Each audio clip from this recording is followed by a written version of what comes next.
Fitattun jarumai Alinuhu da Adam Zango su ne fitattun da suka fi kowa zama ficecce a jarumai maza a arewacin Najeriya. Alinuhu ɗan asalin jihar Gombe, Adam Zango ɗan asalin jihar Kaduna. Kwanakin baya idan mai kallo bai manta ba, mun fito muku da jadawalin jarumai guda 5 wanda suka fi kowa kuɗi a jarumai maza a masana'antar Hausa fim, wanda ya haɗa da Sani Danja, Nura M Inuwa, Dauda Kahutu Rarara, Adam Zango, Alinuhu. Wasu gani suke yi Adam Zango ne ya cancanta ya zamo na ɗaya, wasu kuma gani suke yi Dauda Kahutu Rarara shine ya cancanta ya zamo na ɗaya. Za mu kawo muku dalilin da ya sa sarkin Kannywood Alinuhu ya kasance na ɗaya. Ku kasance da mu.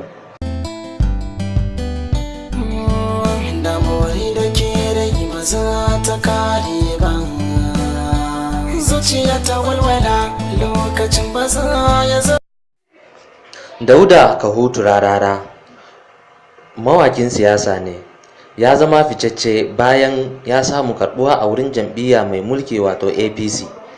Yana samun kyauta idan ya yi waka. Wakan da ya yi wa jam'iyyar za ta iya kai 100 ko kuma kasa da haka. A 2019 an naɗa shi darektan wakokin kamfen na Buhari.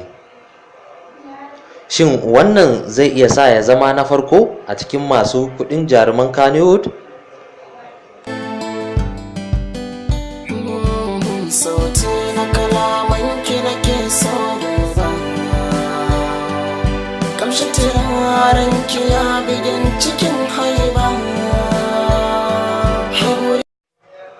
Adam Zango fitaccen mawaki ne mai shirya fina-finai, mai bada umarni, kuma jarumi, marubuci.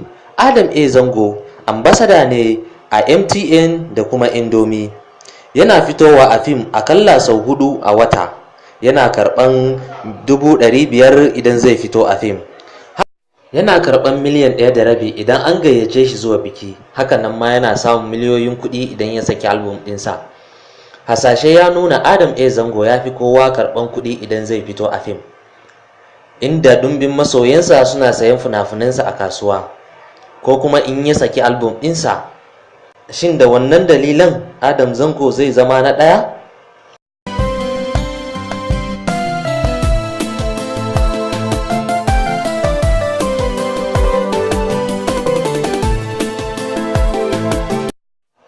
Alinuhu fitaccen jarumi ne mai bada umarni, marubuci, kuma mai shirya fina-finai, kuma sarkin Kannywood. Ambasada ne a kamfani sama da 7, cikinsu akwai Omo, Samsung, Glo, Globacom, Telecom Nigeria da sauransu. Alinuhu yana fitowa a fim na gida da waje. Hakanan ma Alinuhu ya fi kowa yawan fitowa a fim a Najeriya. Alinuhu ya fi kowa samun kuɗi a Kannywood cikin jaruman Kannywood da suke fitowa a fim ɗin Turanci.